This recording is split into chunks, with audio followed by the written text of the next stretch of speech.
Welcome to Journeys into Being, a new show co-produced by Amherst Media. My name is Renata Sylvia Pienkawa, and I'm your host. This program will focus not on doing, but on being. Not on accomplishments, but on the joy of being fully present. Not on what many people call success, but on our ability to be in flow, to be connected to each other and to the world through our very presence.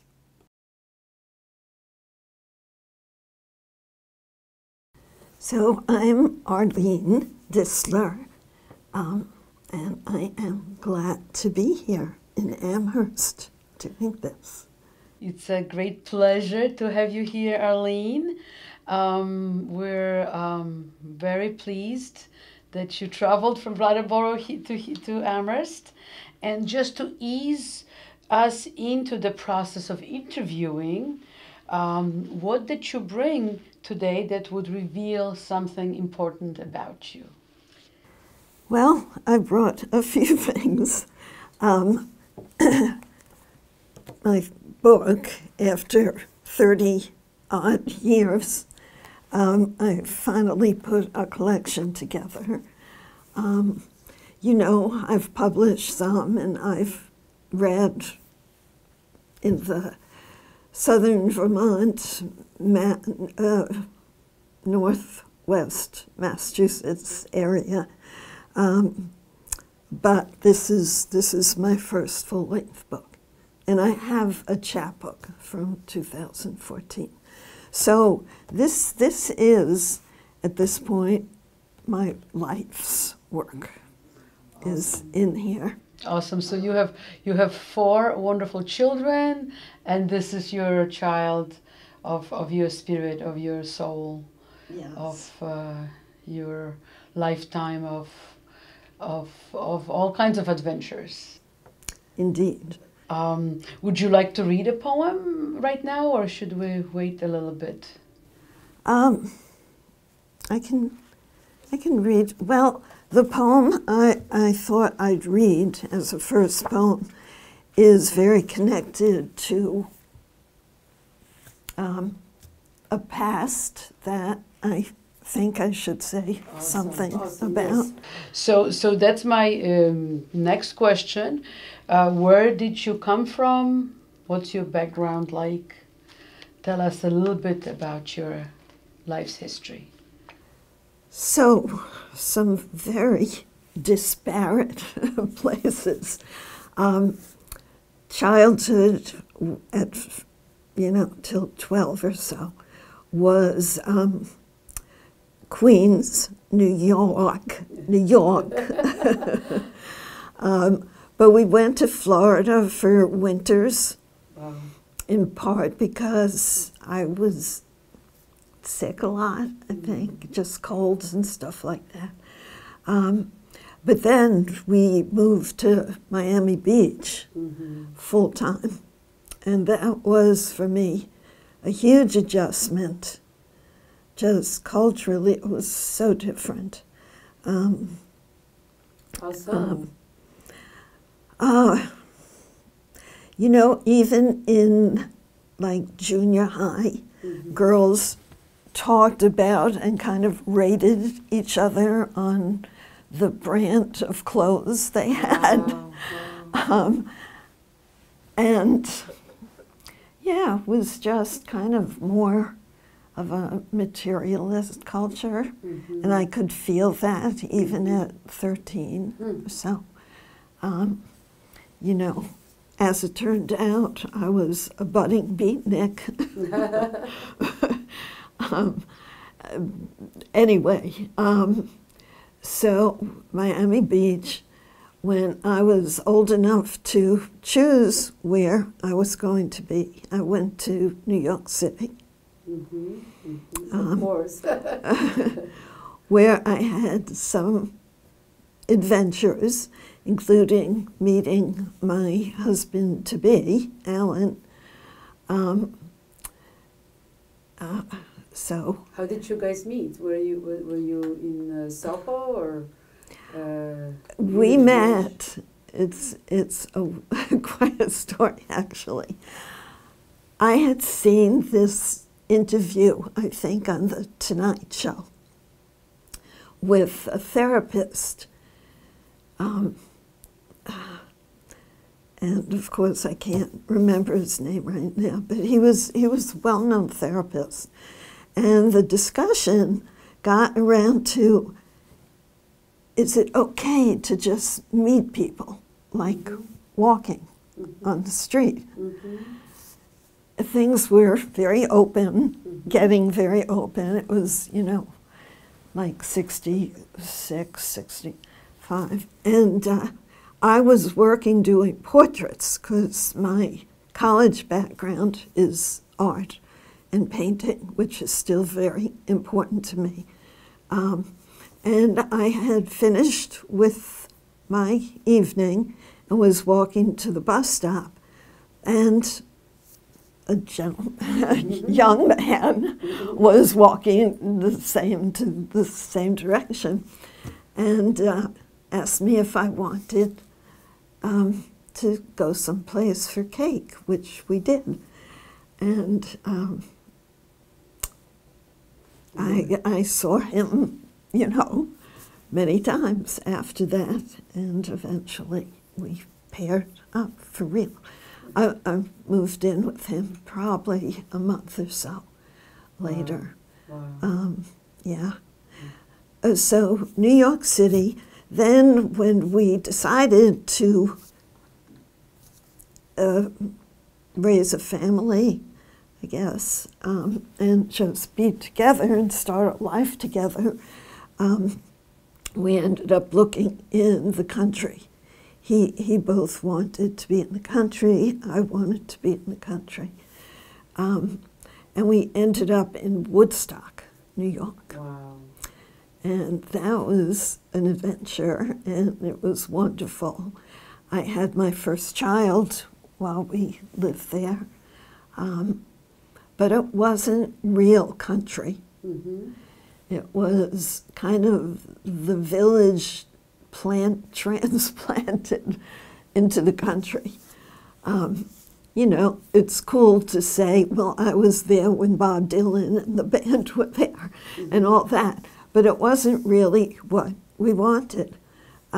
So at that point, my husband had spent some time in Vermont, and that was, he wanted to go to Vermont. And he was a writer also, right? He was an artist. Yeah, yeah. And he had rented like a cabin near Norwich, I think. Yeah. So then when you went there, it was it good? Was it difficult? Was it challenging, or both? Well, you'll hear some of that in here. Okay. It was all of that. Yeah, it was very challenging. It turned out the first year that we were renting a house, it was like a historic year of snowfall and cold. And our plumbing froze, as I recall. And this was like a nice house. It wasn't the funky house that I eventually would have. But yeah, so it was just weather-wise and all that. It kind of broke me in, But, you know, I was so into it. You know, I was coming from a middle-class background in Miami Beach, and it was, you know, it was great. So, you know, talking about, because this program is about being, not doing or appearing or, you know, images or success, I would imagine that no matter the difficulty, it was much more real, much more like being there versus what you experienced as a young teenager or preteen in those schools when they were looking, you know, at the signs of prestige and the sign of, you know, upper middle class. You were really sort of, you know, stripped from all those kinds of trappings of upper middle class to, you know, real life. Yeah, exactly. To the dismay, of course, of my parents. Of course. My mother. When the first year when we were in Woodstock, we had what we considered a pretty fancy place, and it was like, why are you in this old house? And then when we moved to Reedsboro, which was much tougher, like we didn't have plumbing, we didn't have heat, really. I mean, we had a wood stove. She stood in the driveway and just cried. She cried. And, you know, my husband and I, we knew it was tough, but we were up for it. And it was disturbing that that was her reaction. They so didn't get where I was coming from. Right. Was this breaking your heart, or when she was crying like this, or was it more like, you know, I'm glad I'm doing what I'm doing because they don't get me at all? It wasn't breaking my heart because, honestly, I was the middle girl. Right. And always the different one. Mm-hmm. My older and younger sister both bought into an upper lifestyle much more. So I kind of was used to it. And yeah. And you had the support of your husband's, and he had your support, and did you have other friends or acquaintances who were also supporting your lifestyle, or no? Yeah, well, so my husband, one reason we ended up where we were is we were looking throughout the whole state, really.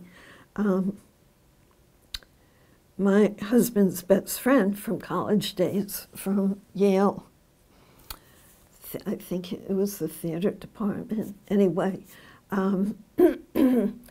lived in an adjoining town. He lived in that area, and he was a poet. Oh. And it was at a time when I didn't write, really hardly read poetry, but I loved him. He was wonderful. And he and his family were certainly a support. I'll say that my parents did support me in spite of the fact that they could not really understand. Right. So, you know, very grateful for that. Yes, absolutely. So and then from that point on, you stayed in Vermont, right? That was the kind of natural evolution from being there to going to Brattleboro next. Where we were in the hills of Reedsboro was very hard. It was kind of just getting along. Surviving was a full-time occupation. And we didn't have people close by. You know, there were some people in town. We were up on the hill, and town people didn't come up on the hill. So, at a certain point, we were there for 10 years. 10 years, wow. At a certain point, I was like, I need to be out of here. And I actually was pregnant with my daughter, my third child, when I knew I had to leave. I ended up, I had given birth to her. My daughter was about a year old when I left first, because it was it was a place that was much more hospitable to men. Mm-hmm. There was a lot of macho Mm-hmm. there, you know, Mm-hmm. cutting the wood, getting Yes. the wood, and da-da. Yes. And there I'd be kind of trapped almost Right. in the house. So I left, and eventually he came around. Mm-hmm. Yeah. And that's how you got your house in Brattleboro at that point, or you had No, moved into an apartment. Okay. And we were in an apartment for maybe 2 years. But we're looking for a place, and this Right. house came up. You didn't mention you also went to Ritzy somewhere in between, right? You went to art school before you went to New York? Or was that during? Well, RISD, I went first to the University of Florida for 1 year, Okay. right out of high school. And then I transferred to RISD. I was there for 3 years and decided I needed to see life. Mm-hmm. Okay. And I went to Manhattan, and I was there for a year, then went back to RISD and finished my senior year.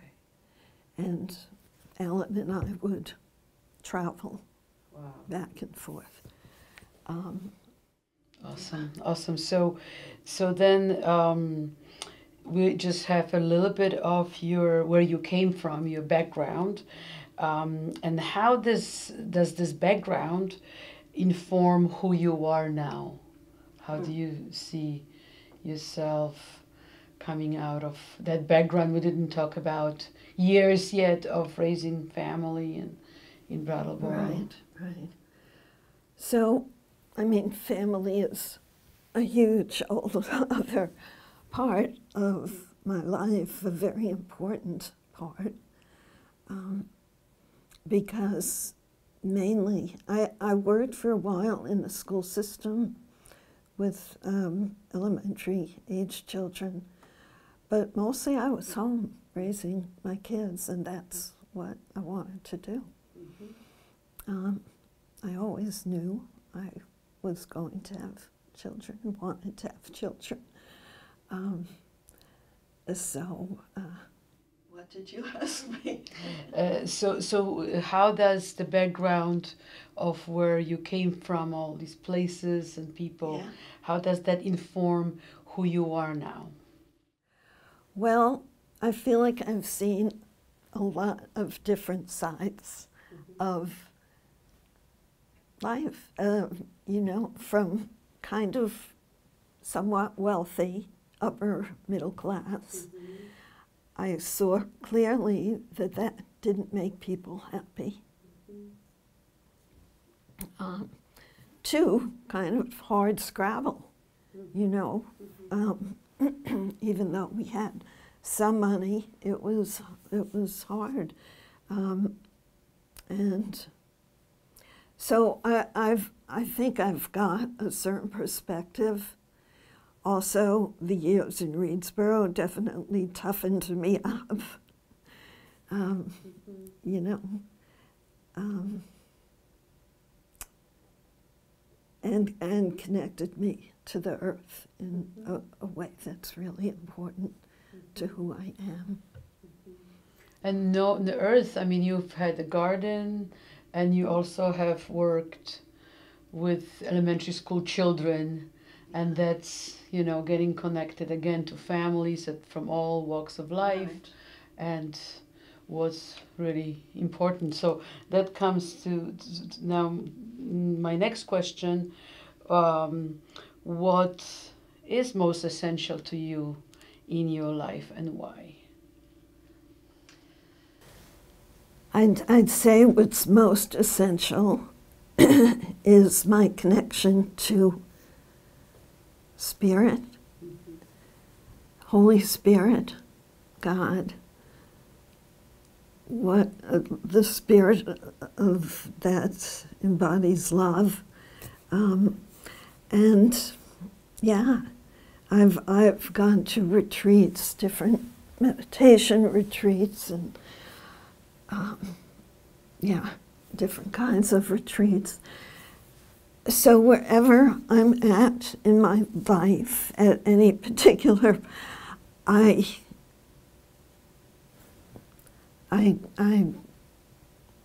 go to that place, or try to live my life from that core. Mm-hmm. And it's not so available to me. Sometimes I have to really work at getting there. But yeah, it's central. Mm-hmm, mm-hmm. Is that the place also where you get the strength and inspiration for your life and creativity, or is that? I think so. I think so. It's, you know, seen me through with raising my children. You know, we don't own anybody. Right. They're on loan to us. Yes. And you had two wonderful husbands since you have been a widow twice. Yes. So losses has been a big part of my life, and coming to terms with that, understanding where that is at in my life, in me, what that means. There's a fair amount in this book of poems dealing with that. Yeah. Is this a good moment to maybe read, or should we continue with the questions? Is this a good moment to read a poem or two?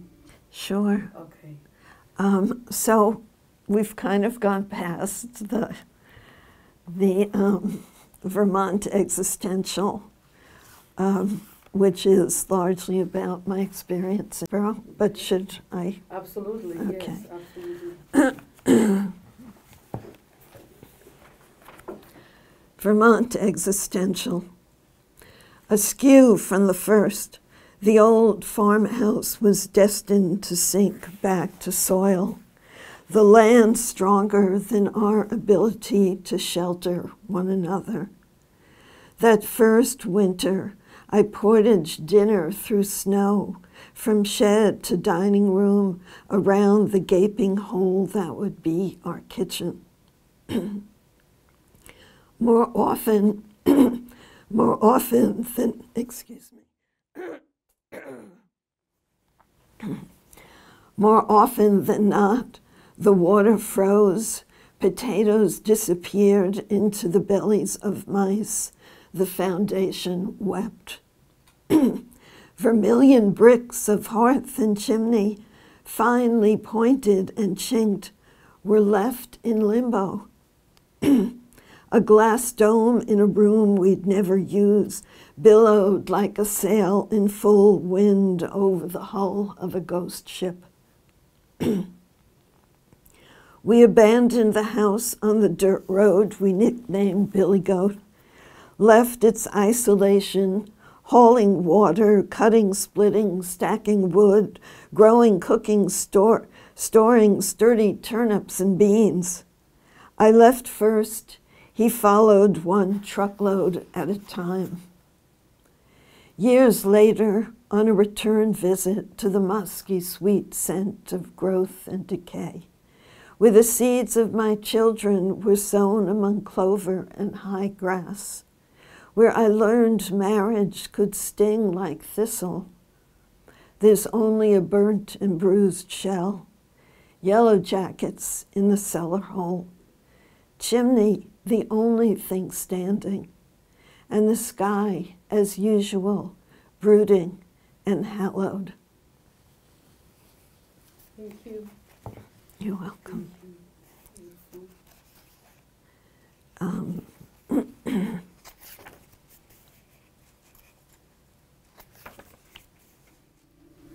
have another one maybe from that period or a little later? Well, this is not from that period. I'll read this poem, which is about that period. Okay. It was written later. Awesome. Called Poet's Birth. Corn stalks reach up expectant in sun-drenched field. So high they seem to have forsaken soil. For the heavens, their tassels quiver in day's humidity. Like my yearning unclaimed in those mountain days, kept close until the weight of it was so great I sought release. Of all the birth's amniotic floodings into existence, my own, brooded over long years, has been the hardest born. Mm-hmm. Thank you. Yes, the years and years of working and living are often needed to find out what's most essential to us. Yes. Doing. Who you are, right? And yes. What you should be doing and what. So, so what do you think is your calling in life? Is it? I think it's poetry. Mm-hmm. I've taken a few detours, some of which have been wonderful. Ceramics is one. Can you show us one of your beautiful, wow. I went to school, as I had said, as a painter at RISD. And a lot of potters hate the glazing part. But for me, it was like, woohoo. It was the fun part. And I could get a little crazy with it, but people seem to like them. Yeah. Very expressive, and I love the colors you use. So why poetry, not so much pottery or teaching or? Well, and painting. I mean, I thought I was going to be a painter. Right. Having a lot of kids, I mean, 4 is not 12, but it's still a bunch of kids. I didn't have a place where I could set up, and you know, it was just from a practical standpoint. Yes. With writing, and I've always enjoyed writing. You know, mostly it would be letters, and friends would write back, "Oh, this is so great, you should be a writer." But I didn't think about it. But anyway, so at a certain point, I realized I could close the door and do that.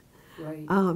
I also had kind of an epiphany experience of I was going to draw a friend, a portrait, and I just felt so constrained, like there's so much more about this person that I'm feeling and want to say than I could ever do in a painting or picture.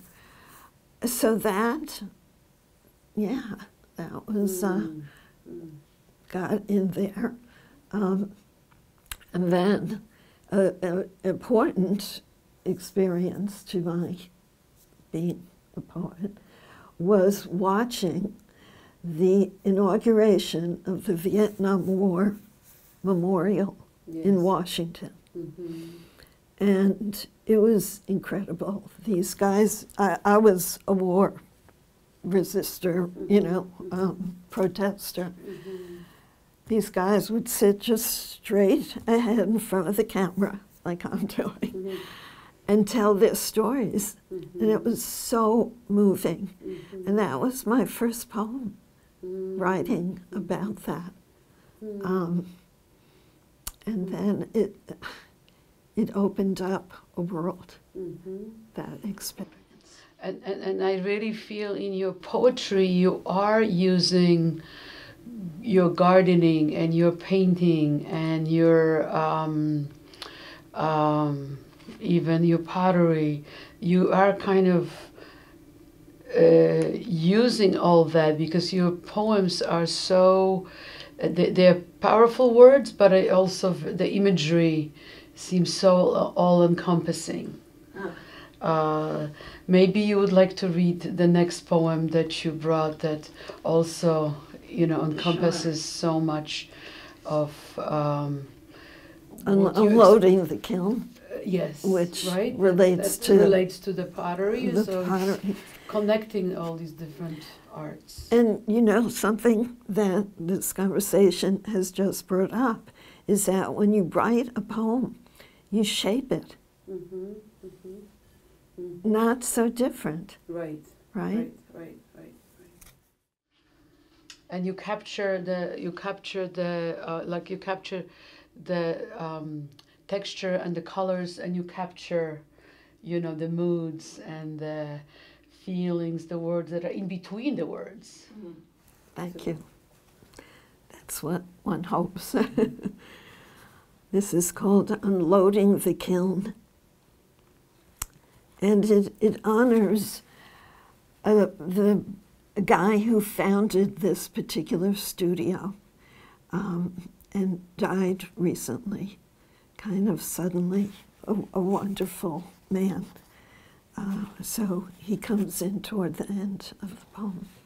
Unloading the kiln. We pass the pieces along, still warm like baked bread, but fed with great care, from one to another, hands tucked into thick gloves, accompanied by oohs and ahs. The glaze brings cheers or quiet disappointment. Ruby, turquoise, cobalt like broken sky. We welcome these newborns into the coolness of a greening world. Gestated in this sturdy womb. We pass along smooth, rounded bodies with tiny sculpted heads, goat, pig, owl, cat. Curvaceous vase, its pouting spout of a mouth like a starlet's, ditto pinched waist. Tumblers with Mayan hieroglyphs modeled after the ancients, genes and desire turning cold climate clay into a reflection of roots. We're joined by the elder of the place, gray-haired, shaggy beard.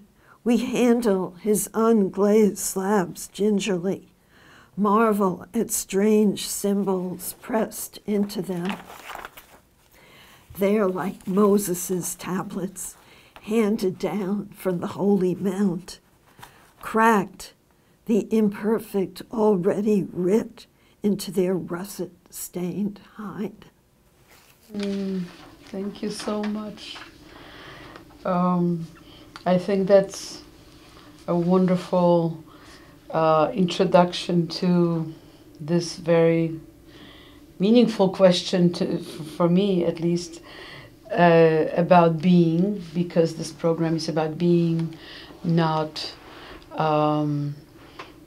necessarily doing, achieving, working hard to do it better. You know, a lot of what our society prompts us to do. So how are you being in this life versus just doing things in life, just going to the studio, making the bowl, or sitting down, writing a poem? How are you being, not doing? I check in with spirit. I do. I don't meditate every single day. there was a period when I was more intensely doing that. Also, something called A Course in Miracles has been important to me.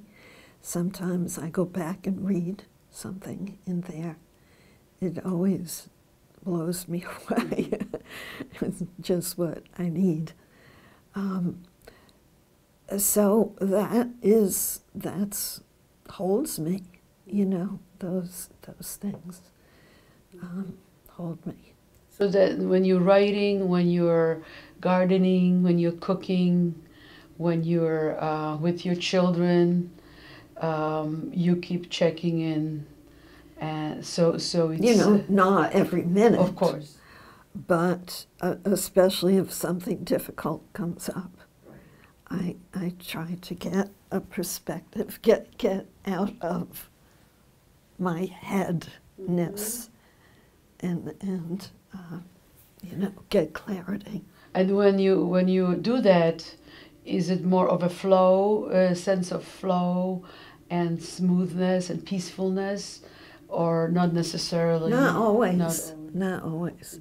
It's really nice when it does come to, you know, a place of peace. You said that sometimes it is hard to reach that place. It's not always easy to reach that place. Is there something that helps you reach the place, like let's say going to nature or going into meditation, or you don't have any recipe for that? No, it's, I mean, if you're talking about flow from a creative standpoint, that's different. But to reach that place is pretty much, I use meditation for it. I have my cushion, you know, and sometimes I look at it. No, you can't make me.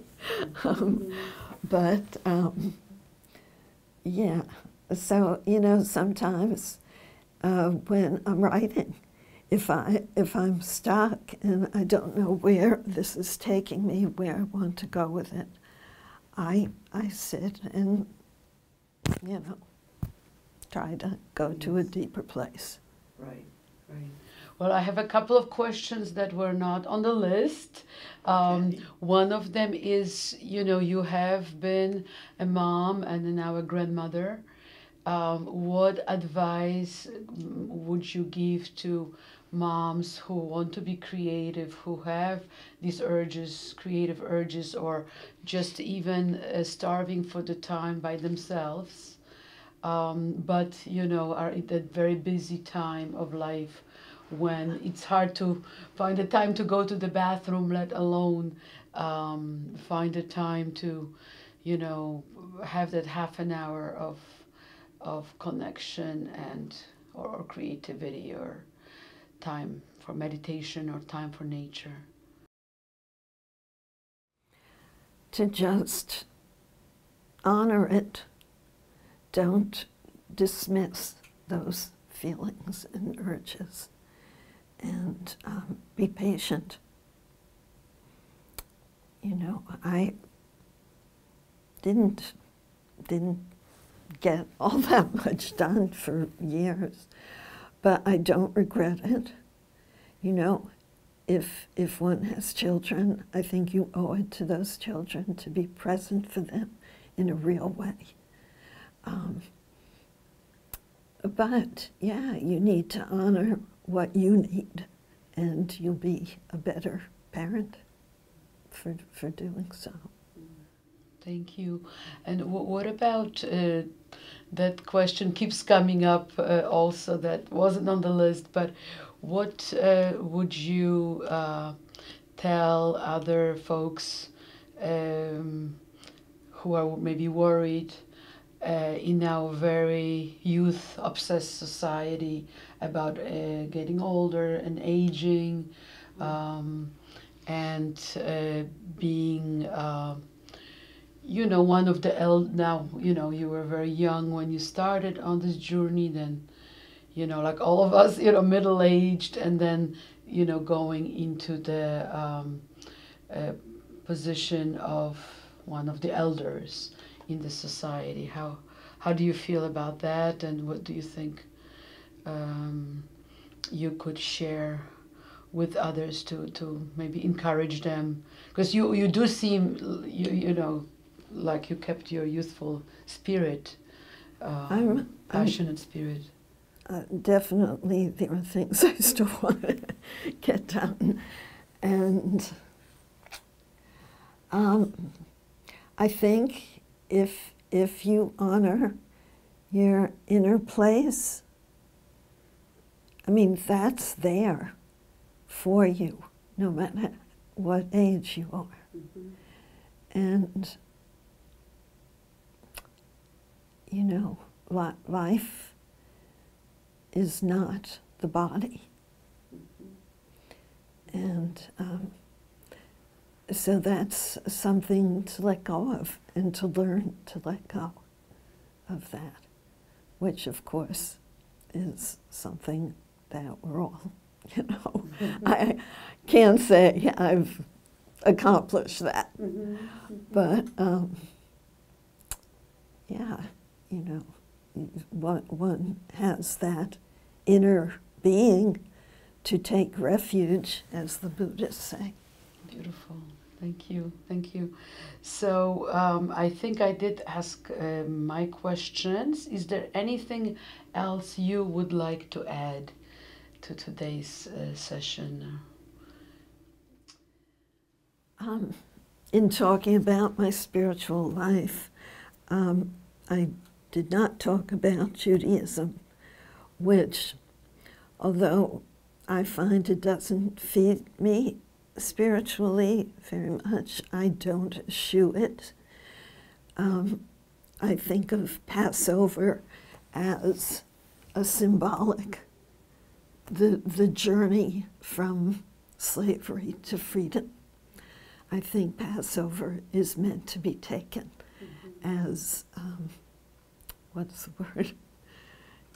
You know, a symbolic of a journey that we all make. So spiritual journey from being in bondage in the society. In bondage, or in your own self. we Yes. are responsible for Right, our bondage. to break out of. Yeah. Yes, yes, wow. That's powerful. So, yeah, I just wanted to add that because there are some poems in here Would you about. like to read one about that? Oh, as the sure. end, as a foreclosure. This is about Passover, and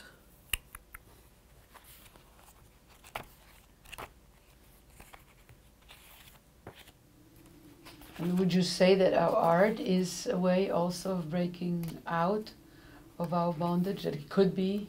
oh yes, Yes. yes, definitely. We had at some point talked about flow, and that is definitely connected to one's core being, and art. When you're lucky, when it takes you there, you know, can take you there. This is called Dayenu, which means, so Dayenu is a song that is sung at Passover Seder, and translated from the Hebrew, it means it would be enough.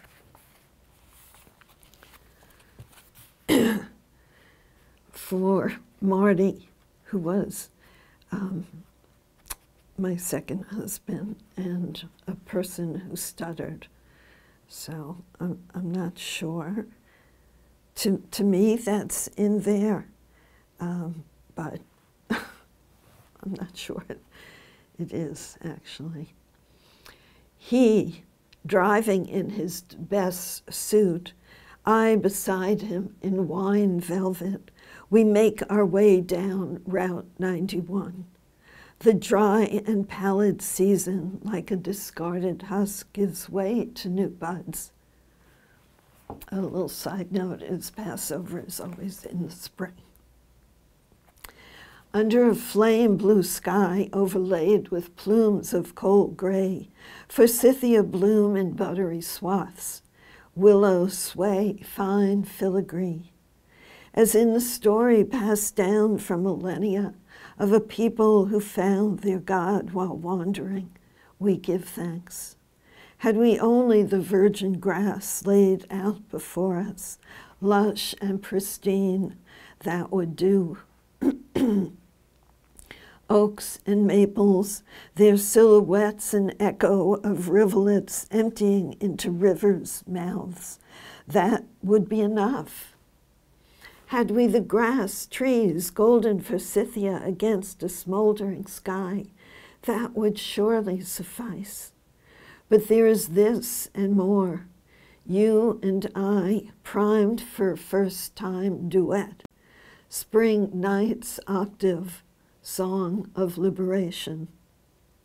Dressed in our finest, we'll recite passages heard since childhood, of ancestors' hasty escape, a mighty hand and outstretched arm. Remember them as we roll New Yorkward, past spires of harbor bridges that welcomed our kin and welcome us to our new life. I think the implication is reading together is because he stuttered. He didn't stutter if he was reading with somebody or singing with somebody. Well, thank you so much for coming here and sharing so much of your life, of your experiences and your poetry with us. I feel very honored. Thank you so much, Renata, for giving me this opportunity.